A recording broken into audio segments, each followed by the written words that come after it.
आज देशको इतिहास मेटिँदै गएको छ।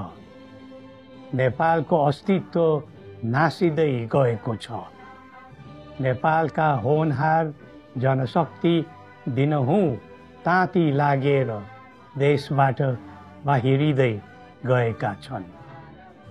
नेपालीको पसिना आफ्नो माटोमा होइन, अन्तै पोखिरहेको छ। जन्मदै नेपालीको शिरमा हजार होइन, लाखको ऋणभारको बोझ छ। हाम्रा कल कारखाना, व्यापार व्यवसाय निरन्तर धराशायी बन्दैछ। हुँदा हुँदा हाम्रा शिक्षालयहरूमा समेत शिक्षक र विद्यार्थीहरू पातिलिँदै गएका छन्। नेपालको पद्धति, नीति र गतिविधि ठिक छैन। यहाँ बसेर केही हुँदैन।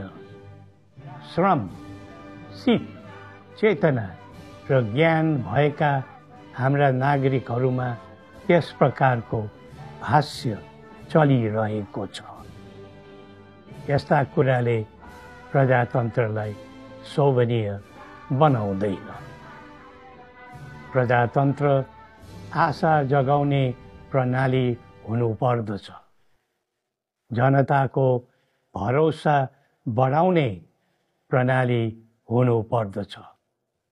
प्रजातन्त्र फल्दै फुल्दै जाँदा हामी सबैको भाग्य र भविष्य चम्कन्छ भन्ने भावना जागृत गराउने हुनुपर्दछ।